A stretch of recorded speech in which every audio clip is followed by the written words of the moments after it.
Good afternoon. I'm Neela Mollgaard, the Executive Director of Launch Minnesota and your moderator for the panel. We are thrilled to be part of Twin Cities Startup Week 2020. Thank you for attending this discussion. Launch Minnesota is part of DEED, Minnesota's Department of Employment and Economic Development. And today we are sharing how the state of Minnesota supports startups, and we will help you better navigate the funding, the programs, and the resources we offer. DEED is the state's principal economic development agency. We will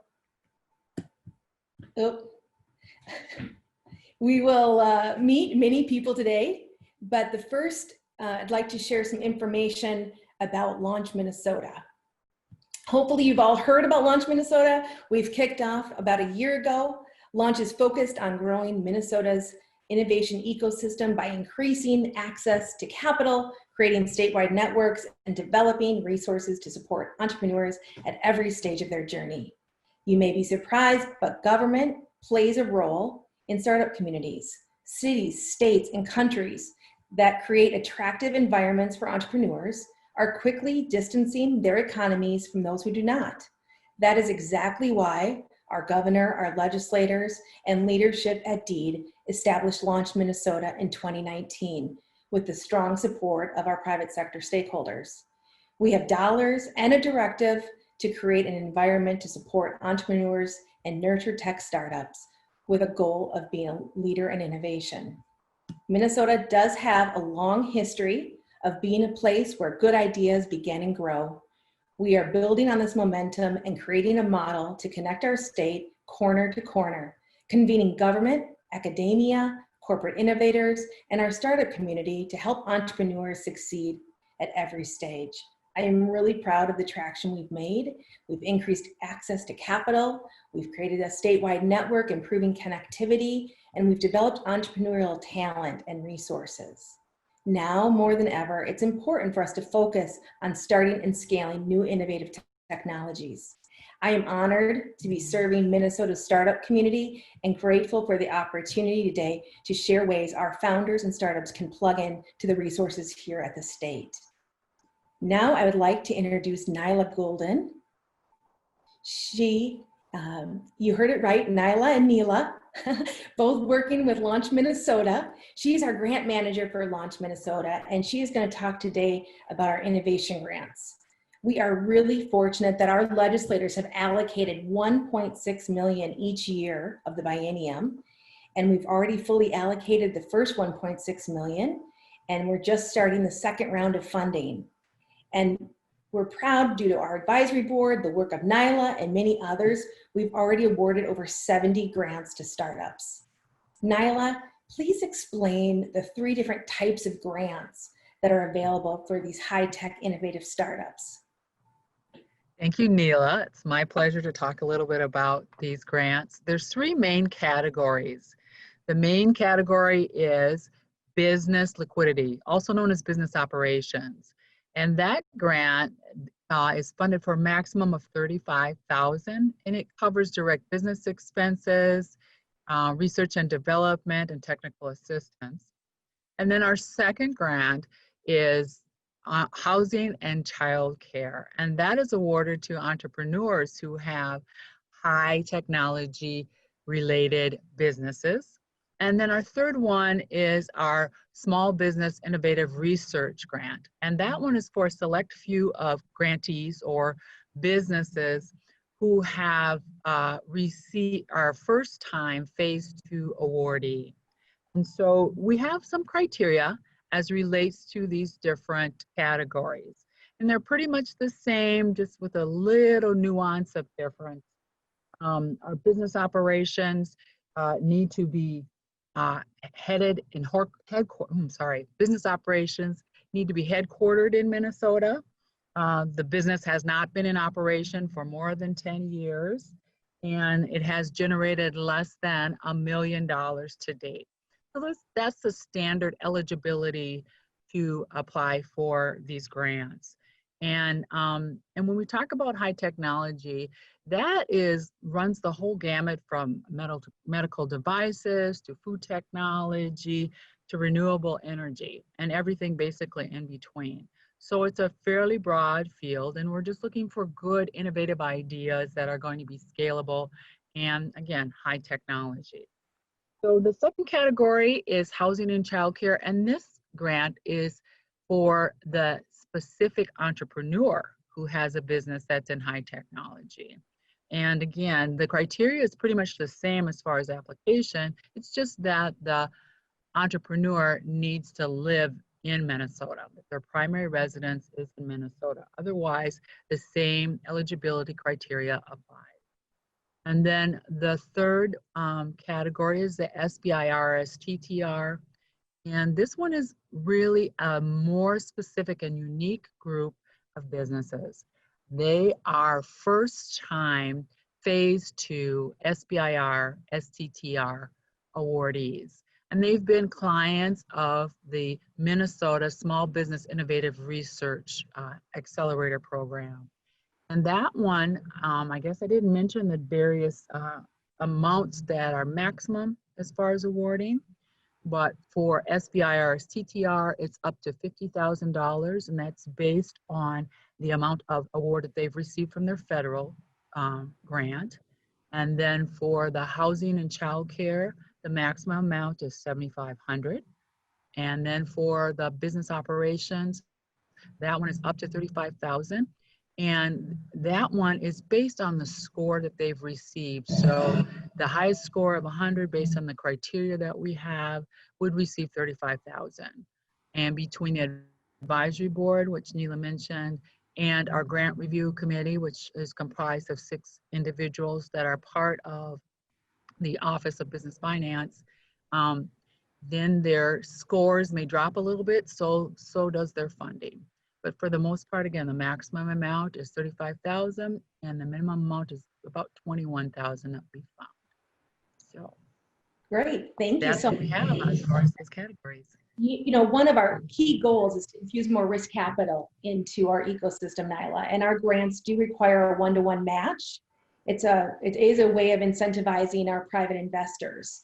I know we've received several calls that, you know, they've been hesitant to apply for a grant because they don't have that you know, one-to-one match or those dollars already there at the time of the application. Could you explain a little bit about how that works? Yeah, thank you for bringing that up, because it seems just a little confusing. And this is where Launch Minnesota Innovation Grant is just a little bit different. We have a little bit different leeway as relates to that. So we really don't care where your funding comes from. The one-to-one match actually speaks to the reimbursement process. For instance, so if the grantee, based on the budget that they've submitted, pays for something, say pays $1 for something, they show us that they've incurred that expense, they've paid for that expense, then that says to us that we would reimburse them at 50 cents on the dollar. And so then it becomes a one-to-one match for that particular item that cost in total $1. So the state has paid 50 cents and the business has paid 50 cents. And so that's the representation of the one-to-one match. Go ahead. And they have a full 12 months to be able to fully draw on that dollars. Yes, and that's pretty nice, because some businesses are able to be basically kind of a one and done and can spend that money fairly quickly, where other businesses, it may take a little bit longer for them to kind of ramp up to get everything spent. So our goal is to make sure that we provide resources, kind of speed up their ability to work along their work plan timeline, and to basically stretch the economic resources that they have as they move along and get closer to some of the other programs that we have and offer here at the. Thank you so much, Nila. Thank you for this opportunity. Yes. Next, we're going to hear from Jeff Nelson. He manages our business tax benefit unit at Deed, and he's going to talk about our Angel Tax Credit Program. This program assists Minnesota's high-tech startups and they attract equity capital that they need to grow by providing a tax and credit incentive to investors. Now, many people believe this angel tax credit is a credit for the wealthy, but we know better. We know there's multiple benefits. So how does the angel tax credit, Jeff, work for both the startup and for investors? Good afternoon, Neela. Thank you very much for that question. I think sometimes there's too much of a focus on the tax credit itself, and that's a little bit misplaced. As you started off by saying, the real goal here is to help high-tech startup businesses get the equity capital that they need. And that's what this program is really developed to do. Those businesses need it for further development to growth. And then of course, the ultimate goal is to create more high-paying jobs in Minnesota. Second of all, this program isn't restricted to accredited investors. A lot of people think that you need to meet that definition, that you need to either have $1 million in wealth or an income of $200,000 a year in order to be an angel investor to invest in these companies and get the credit. But that's not the case. If the business that you're investing in is raising its money under some special programs, such as a SCORE offering, which is a small corporate registration offering, or through a Minnesota limited registration offering, or through Minvest, which is our crowdfunding program, you don't need to be an accredited investor. So basically, everyone can participate in this program. Wonderful. And for either a startup or an investor, if they're interested, how do they engage? What's their first step they need to do? So the program runs through a number of steps. Step one is to get certified to participate in the program. Once you're certified, the next step is to apply for a tax credit allocation. We only have so many dollars in tax credits that we have available each year. So you need to apply to use some of those credits so we can keep track of how many are going out the door. Once that credit allocation is approved, the investor then goes ahead and makes the investment. The business submits the information regarding that investment. We approve it. And then at year's end, we issue a tax credit certificate to the investor. That tax credit certificate is then used to claim the credit on one's Minnesota income tax return. Now, I do want to point out that the angel tax credit is a refundable credit. So even if you don't owe the state of Minnesota any income tax dollars, you still get the credit. The Minnesota Department of Revenue will send you a refund check. Sort of doubly important here is that therefore you don't need to be from Minnesota, have any Minnesota connection. In fact, sometimes up to half of the investors and half of the investment dollars come from outside of Minnesota. Great. And we've seen so many successes of this angel tax credit. We have another 10 million allocated in 2021 for our startups. Is there one success story that you'd like to share about how this tax credit really helped accelerate a startup? Yeah, we're very excited to be starting up the program again in 2021. As you just mentioned, we're going to have $10 million. I kind of anticipate that those dollars are going to go relatively fast, especially because we save or reserve half of those dollars, 5 million in credits, for businesses that are owned by women, minorities, or that are located in greater Minnesota. Trying to make sure that there's an equitable use of this money. So I anticipate the first 5 million will probably go pretty fast. The second 5 million, if it's not used by those types of businesses, will become available October 1st to the rest of businesses. In terms of a success story, in fact, I just saw in the paper the other day a reference to a company that had participated in the program, Stemonics. Stemonics makes basically sort of these mini organs that then can be used for drug testing, for testing drugs for cancer, that type of thing. They were a participant in 2015 and 16, raised almost 4 million using the Angel Tax Credit Program. Have obviously become a success because they've just merged with a publicly held New Jersey pharmaceutical company. The whole deal was worth over $12 million. So good success. We're glad to see those types of things happen here for companies in Minnesota.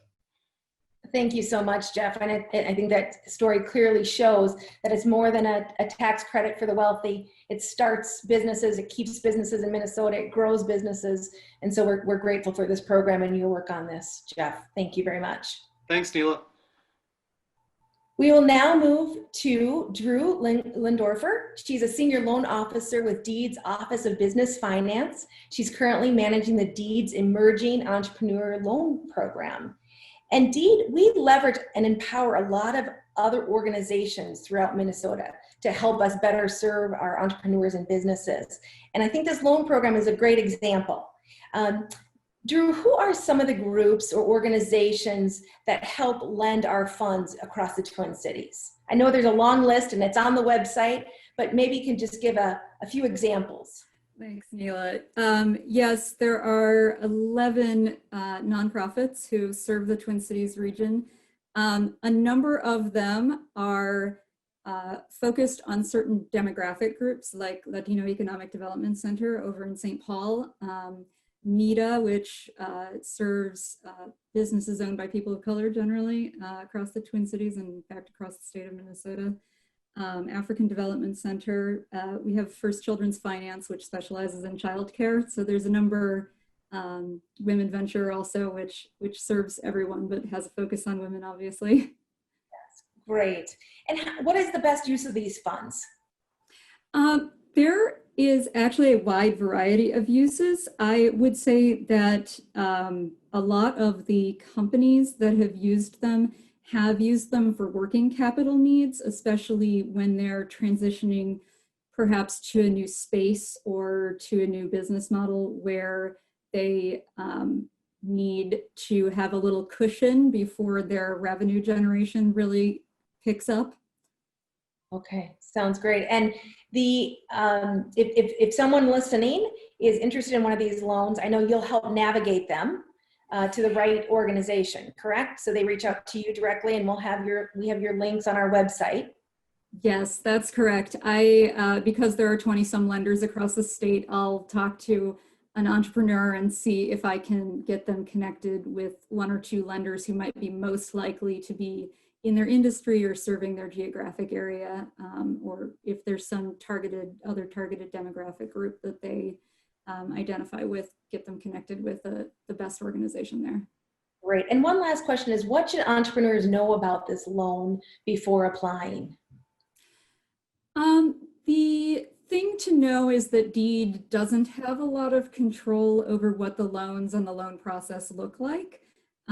We do depend on our organizations that we partner with to have their own credit standards and underwriting standards. There are a couple of caps that Deed has put on the interest rate and the fees that can be charged. But really you're gonna probably, if it's an option, look at more than one of the organizations because there might be a better fit for you than just going to one of them that seems more obvious. Well, that sounds great. And I know you'll help those entrepreneurs navigate the right place. So thank you for your time, Drew. Thank you, Neela. Now we will hear from Chinwe, who is also a senior loan officer at Deed, and she'll talk about Minnesota Reservist and Veteran Business Loan Program. Hello, Chinwe. Thank you for being part. Could you tell us a little bit about this program and maybe a story of a company that you've helped using this type of funding? Absolutely. So this is a program that is available to veterans across the entire state. And it's a $5,000 minimum loan program up to $20,000. And a veteran can get that program by applying directly to Deed, and we do the underwriting. And it's interest-free for the life of the loan. But for the first 18 months, there's no payment. And then after those 18 months, you have 3 years to pay back the principal payment of $556 a month. And the veterans that this programs are available to are those that are already in business or those who are starting a new business. But it's only specifically for those that were discharged after 9/11. And you have to be honorably discharged from the program. And the time of application, you have to show your financials, you have to show your credit report, we have to verify that you have a viable business. And we have had a very successful businesses all across the state who have used this program. And one that comes to my mind is Beth. Beth is a mother of young children, and recently she used $20,000 of this program to start a new business called Busy Baby Mat. And she started this business because she went to a restaurant with a friend, and their kids were dropping their toys on the floor. And they looked at each other and thought, what can we do to change this narrative? And she went into starting this Busy Baby Mat for kids, that when you go to a restaurant, your kids' toys are tied to the baby mat, and they are able to stick on the table and they're not falling on the floor, so your kids' toys are safe. So we've had so many other success stories across the state, and this is a program that we are happy that it serves our veteran community. Well, thank you so much. And I've had the pleasure of working with Beth in other roles, and she's she's a rock star and every great business. So great story. Thank you for your time. Thank you. Our next speaker is Charles Schaffer. He is the Director of Deed's Small Business Assistance Office. His office helps reduce the time and cost gathering information for startups and established businesses by offering individual consultation services and a series of business guidebooks. Charles, I know you speak with thousands of entrepreneurs a year. I think you just stated the other day about 28,000 a year. We have about 28,000 inquiries every year, yes. And that translates to about 12,000 individual people who come to us either by email or over the telephone asking for our assistance. And I think it's important to understand a couple of contexts in what we do. One is we try and reduce the cost of information, recognizing that in many cases it's very expensive, not just in terms of money, but in terms of time, effort, expertise, lost opportunity, time away from the business for a business owner. Very expensive for them to get good information. So we try and bear some of that cost and reduce some of that cost for them by being a source of timely, accurate, and comprehensive information for them. It's important to remember that our universe, our audience, is very large. By any definition you want to use, almost all businesses in Minnesota are small. The SBA has a set of definitions, the state has a set of definitions, and there are some other ones as well. But in general, for our purposes, if you have fewer than 500 employees, you are clearly a small business. Likewise, we try and facilitate good decision-making on the part of businesses. There are a lot of people who start businesses, 60,000 a year last year, I believe. But the number of businesses that go on to be what are called establishments that are able to have more than one employee always stays the same. It doesn't really move up and down very much. And of course, the question is, where do those businesses that started up go? And a lot of them fail. A lot of them are sort of aspirational businesses that just go away when they realize the difficulties, either in terms of management or in terms of financing a business. And so we try and alert them to some of those issues so that they can make good decisions about what it is they want to do. For a lot of people, our services are all available free of charge to the user. There's no charge at all. You can reach us by phone or by email, and I didn't put the numbers up there, but I'll give you the back door to get to our website, which will ease the going through, rather than go through the state's rather multi-layered deed website. Go to mnsbao.com. That's a website, a link that we put in there that will take you directly to our page and show it is what we do. And as I said, we do a lot of consultations by phone and email. The important thing to understand there is our services are transactional in basis. We try and do as many inquiries and answers that we can deal with making it a one-time contact with us or a couple of times contact with us. We're not a provider of long-term counseling and assistance. And that, as you can see, accounts for the 28,000 inquiries. But our activities are transactional, and the number increases pretty much every year in terms of the number of people who come to us. Everything is free of charge, and the second way we deal with people, of course, is those guidebooks on a broad range of business topics. The flagship publication is the one that's displayed there, A Guide to Starting a Business in Minnesota, which is a 365-page book, now in its 38th edition, soon to have the 39th edition in January, that we update every year, and which covers everything from the start thinking, from the time the light bulb goes off someone's head, through how you start the business, run the business, issues for you as an employer, issues for you in terms of financing. And we also oversee some business grant programs, which are not grants to individual users, but rather grants to organizations that are in the community that are targeted to specific community groups, for example, the racial or ethnic groups, and which leverage their expertise or our expertise in terms of delivering services to those groups. Right. And that's what we do. Great. And Charles, you know, besides reading the book, Starting a Business in Minnesota, I know that should be everyone's first step. What would be your advice if someone listening has an idea, they're trying to launch a new business? What would be those first steps that they need to take from your perspective? I think the very first things you should do, particularly now in terms of the COVID crisis, when we've had a lot of markets disrupted, a lot of supply chains disrupted, I think it's a good idea to look at what exactly do you want to do and how do you make money doing it. You need to know what the consumer market looks like, what consumer preferences are, who your competitors are, where they're positioned, who your suppliers will be, who your distributors will be, what happens if they can't supply your stuff anymore. And of course, you have to know your numbers. Most small businesses are close to being price takers, meaning they have very, very limited ability to either raise or lower prices. You raise the prices and your market goes away.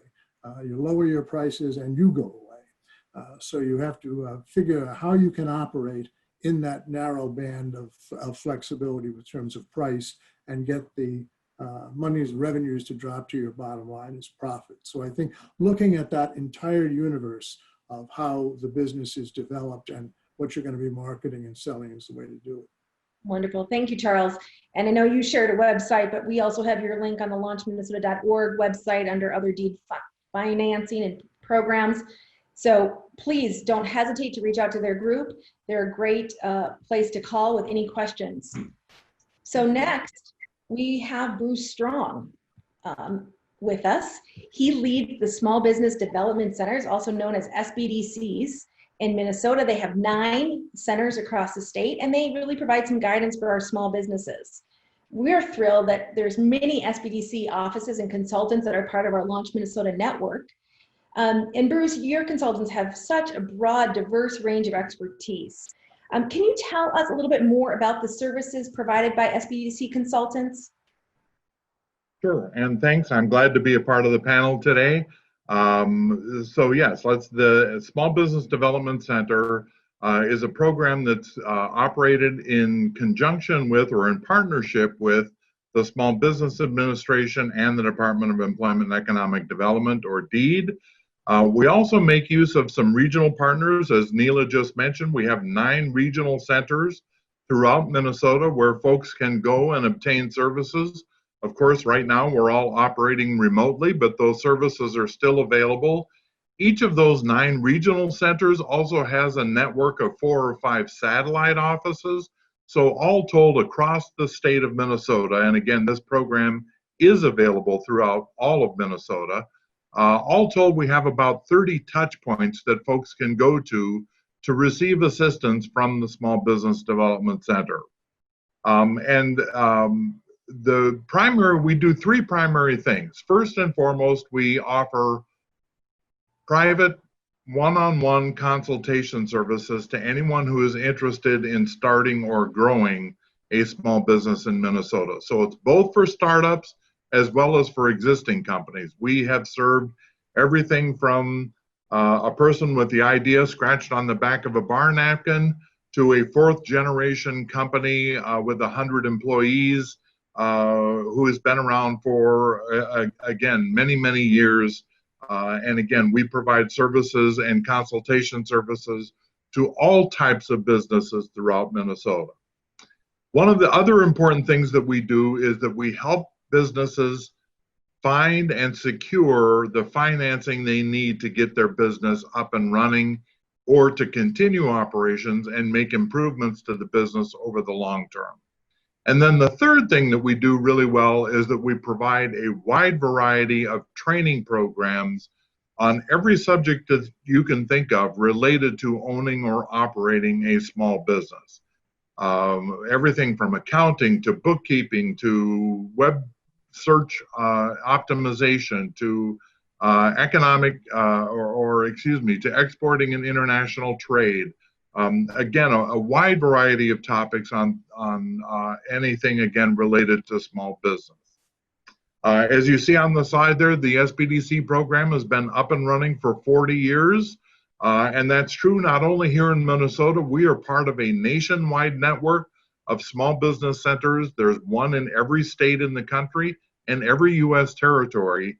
And in fact, the SBDC model is now spreading throughout the world, down in the Caribbean nations, South America, Central America. Again, the model works that well for helping folks that are interested in starting or growing a business. The types of assistance that you see there, again, this is just a smattering. We really tend to specialize here in Minnesota in terms of helping businesses find capital, and so we're really good at financial analysis, helping business owners understand the financial health of their company, doing marketing and research. Charles just mentioned the importance of having a good, strong business plan.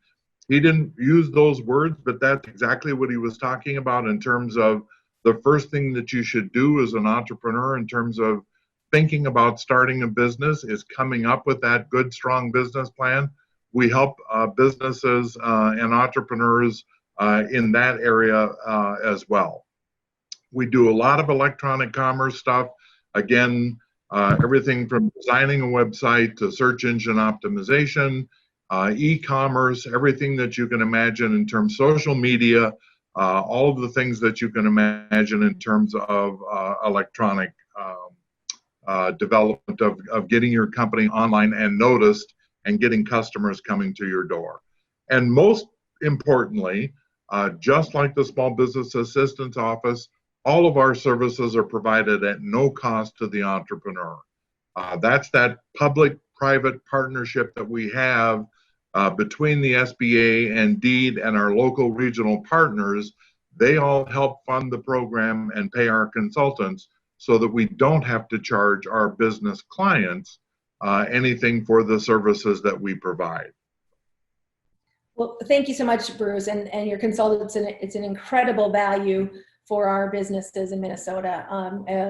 You've talked about the range of services that they provide our startups, so anyone listening, please reach out to one of your SBDC consultants. You can, once again, there's links on the website, talk to your Launch Minnesota hubs or program partners, and they are all working with SPD consultants also, so you can get connected.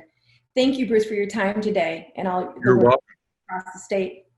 And just one final comment, Charles provided his, I'll provide my backdoor website because it is a lot easier than trying to find us through the many layers of the DEED website. So go to www.mnsbdc.com. Thanks, okay. Neela. Thanks, Bruce. Next, we have John Shoffner. He is our business manager in DEED's Office of Business Development. His office provides assistance with a range of items from expansions, relocations, and supporting the industries with large growth potential. We know corporate engagement is just a key element in our creation of innovation ecosystem here in Minnesota. And Minnesota is so fortunate to have such a high concentration of Fortune 500 companies. John, you've been doing incredible work. What are some ways that you have been working and helping broker the exchange of expertise from our established businesses to our founders launching new businesses? I think, I think of your work within our fintech sector, and I think your efforts are a perfect example of work in action. Yeah, you can really think of us as kind of like the relationship manager within a bank. There's, you certainly heard a lot of different resources that our team at Deed brings to the table. One of the things that we do is really try to be good listeners and listen to entrepreneurs, everything from entrepreneurs up to the Fortune 500, and really kind of get an idea of what they're looking for, whether that's making connections. It could be somebody looking to relocate to Minnesota, their business to Minnesota, expand their business in Minnesota. And we're charged with really kind of keeping abreast of what all is happening within our industry focus areas and within our geography focus areas. We have a team of 7 people. There's 2 of us that do the metro area, myself and Kyle Jordan, and we've got 5 other business development managers around the state. So you can think of us as a resource of where do you plug in if you kind of need that connection to the various tools that Deed brings to the table. You're looking for a site to locate in.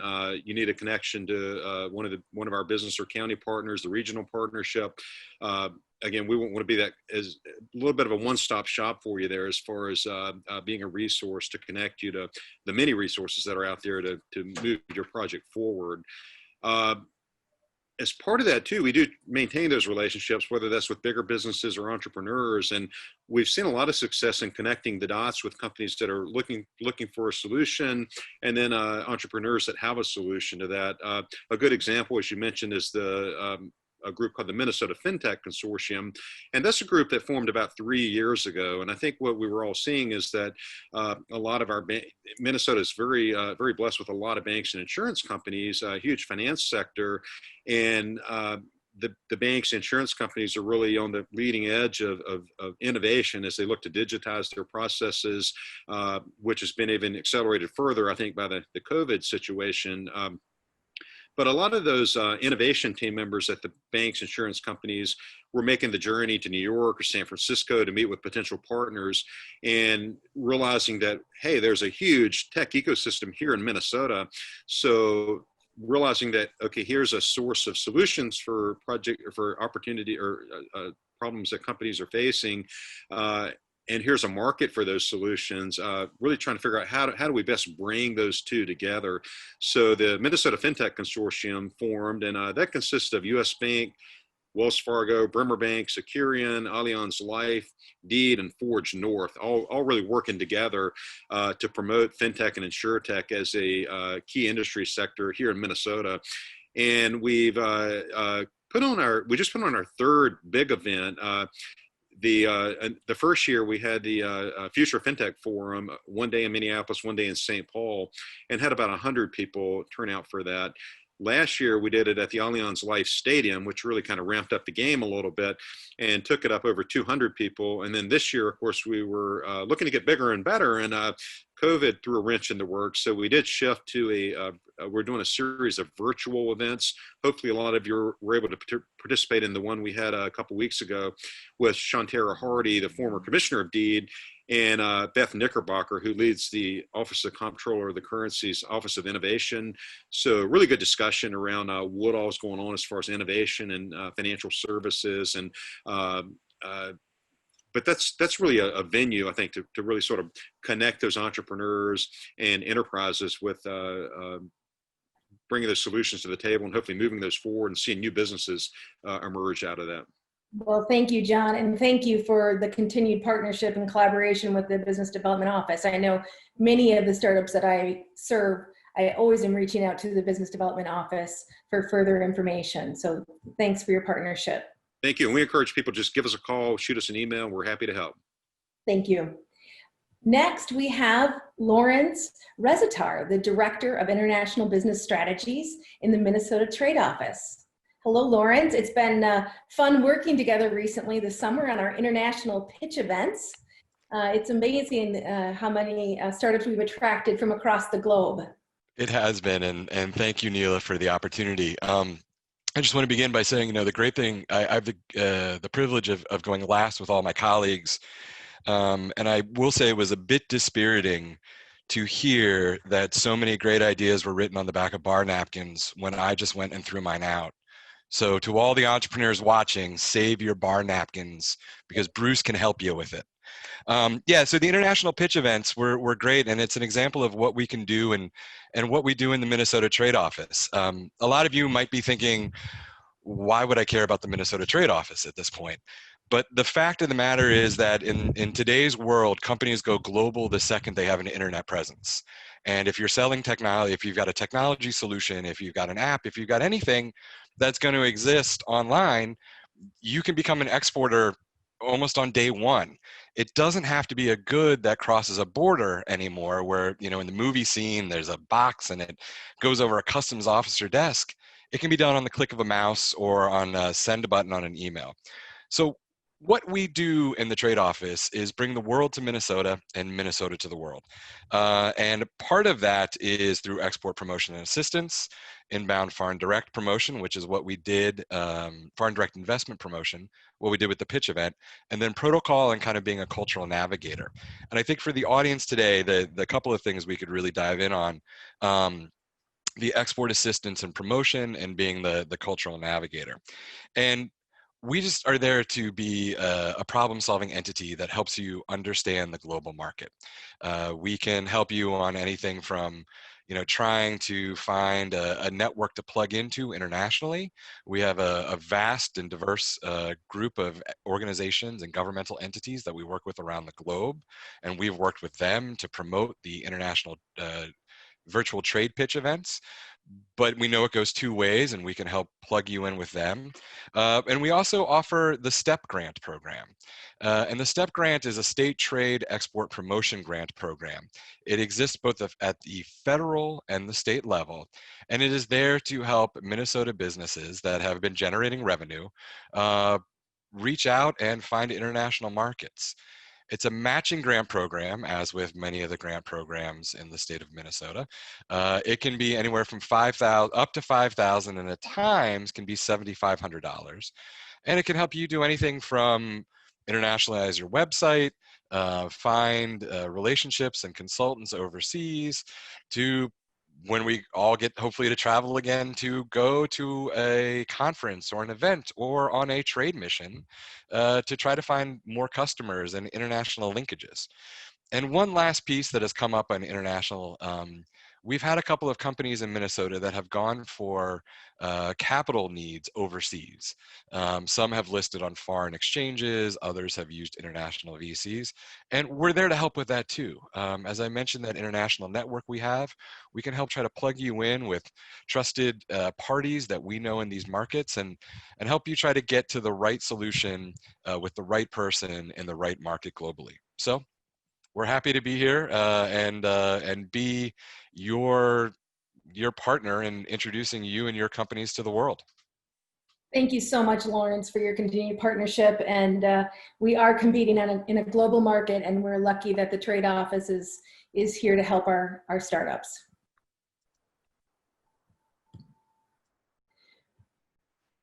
Well, we've had a lot of information shared in a short time. There is links to all of the details on launchminnesota.org, or a direct link, launchminnesota/deed, all lowercase. Thank you so much for joining us, and we are ready to start the questions and answer portion of the program.